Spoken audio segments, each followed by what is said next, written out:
Hello students. तो आज हम नई बुक स्टार्ट करने वाले हैं, दैट इज़ मल्टीमीडिया। तो मल्टीमीडिया की बुक में हम अगर आप ध्यान से देखें तो इसमें 6 चैप्टर्स हमारे हैं, ठीक है। और सबसे पहले अगर प्रैक्टिकली बात करनी है इन 6 चैप्टर्स में, तो हमारा जो 2 हमारे ऐसे चैप्टर हैं जो प्रैक्टिकली होंगे, और वो होंगे एक एक जिसमें फ़ोटोशॉप आएगा जो प्रैक्टिकली है एक सॉफ्टवेयर, और एक है हमारा फ्लैश, ठीक है। ये 2 सॉफ्टवेयर्स होंगे जो हमने इसमें करने होंगे प्रैक्टिकली, बाकी सारा थ्योरेटिकल है। तो जो आपकी दूसरी बुक है सी लैंग्वेज की, उससे ये काफ़ी आसान है कंपैरेटिवली, क्योंकि इसमें कंसेप्ट है मल्टीमीडिया का। तो आज हम मल्टीमीडिया का कंसेप्ट देख लेते हैं कि व्हाट इज़ मल्टीमीडिया।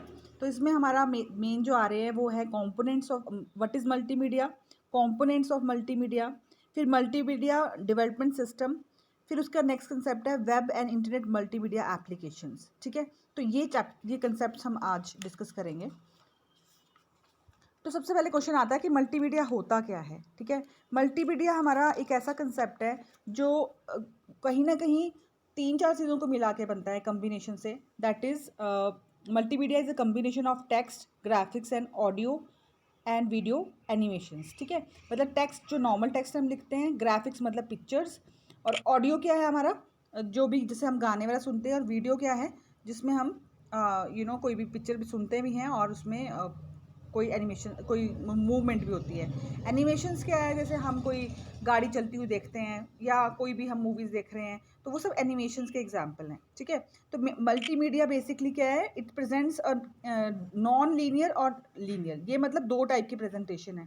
तो सबसे पहले हमारे को पहले तो ये देखना है कि जो हमने कोई भी इंफॉर्मेशन प्रेजेंट करनी है, मीडिया जिसको हम बोलते हैं, ये 2 टाइप की है। एक है यूनी यूनी प्रेजेंटेशन और दूसरा है मल्टी प्रेजेंटेशन, ठीक है। यूनी मतलब जिसमें सिर्फ एक टाइप का, जैसे स्टीरियो सिस्टम होता है हमारे घरों में, जिसमें सिर्फ साउंड ही आएगा। लेकिन मल्टीमीडिया क्या होता है, जिसमें साउंड के साथ साथ वीडियो भी आ जाएगी, तो वो हमारा हो जाएगा मल्टीमीडिया, ठीक है। और ये 2 टाइप का आता है मल्टीमीडिया, एक लीनियर और नॉन लीनियर, ठीक है। तो लीनियर क्या है कि जैसे हमने गाने लगा दिए, तो पहले जो, अगर आपको याद हो तो कैसेट्स होती थी, अगर आपने यूज़ की हो, तो कैसेट्स में क्या होता था, एक प्ले कर दिया तो आपको वही गाना जैसे आगे आगे फॉरवर्ड करना पड़ेगा, तो ही आप नेक्स्ट सुन सकते हो। अगर आप मान लो 10 गाने एक कैसेट में, तो फिर आपको मतलब बारी बारी सुनने ही पड़ते थे, तो वो होता था लीनियर का एग्जाम्पल। लेकिन आज के डेट में आपको मालूम है कि आप चाहे यूट्यूब से देखें, चाहे आप और कुछ काम करें, हर चीज़ में आप क्लिप कर सकते हो, जंप कर सकते हो, तो उसको बोलते हैं नॉन लीनियर, ठीक है। इसके बारे में हम आगे भी डिस्कस करेंगे। तो बेसिकली मल्टीमीडिया का जो डेफिनेशन है वो ये है, आपकी बुक में आप अंडरलाइन कर सकते हैं। It is the information is displayed in picture form, sound, and it does not include plain text exclusively, ठीक है। तो इसमें हमारे क्या क्या आएंगे, पिक्चर्स मतलब graphics, sounds, audio and videos, ठीक है।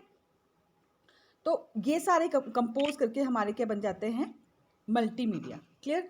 तो अब हम उसमें पढ़ेंगे कि कंप्यूटर में क्या क्या रिक्वायरमेंट होती है जिसके थ्रू हम मल्टीमीडिया कर सकते हैं किसी कंप्यूटर में। तो सबसे पहले हमारे को फाइल फॉर्मेट्स को भी स्टडी करना पड़ेगा, और इनपुट और आउटपुट डिवाइसेस को भी देखना पड़ेगा कि कौन से हार्डवेयर, स्पेशल हार्डवेयर हैं जो हमारे को रिक्वायर्ड होते हैं, ठीक है। तो सबसे पहले हम करेंगे एडवांटेजेस। एडवांटेजेस क्या है मल्टीमीडिया के, सबसे पहला है हमारा enhancement of text only message, जो बोरिंग होते हैं। जैसे आपने मैसेजेस आप करते हो तो वो सिर्फ टेक्स्ट होता है, लेकिन आप व्हाट्सएप में आप बहुत कुछ भेज सकते हैं, जैसे आपको पता है, वो मल्टीमीडिया का एग्जाम्पल है। तो ये इम्प्रूवमेंट है ट्रेडिशनल ऑडियो वीडियो प्रेजेंटेशन की। Third, gains and holds attention. तो एक अटेंशन भी आता है, क्योंकि आप आवाज़ होगी या कोई वीडियो होगी तो ज़रा अंडरस्टैंडिंग होती है। And then good for computer phobics, ठीक है। Those who are intimidated by computer keyboards and complex instructions are more comfortable. तो आप कोई माउस के साथ कोई बटन या कोई स्क्रीन पे आप काम कर सकते हैं। एंड फिफ्थ है आपका कि multimedia is entertaining as well as educational. ये दोनों प्रेजेंटेशंस के लिए हम मल्टीमीडिया यूज़ करते हैं, और पेपर पॉइंट ऑफ व्यू से ये इंपॉर्टेंट है। ये क्वेश्चन बनता है कि what is multimedia and what are the advantages of it, ठीक है।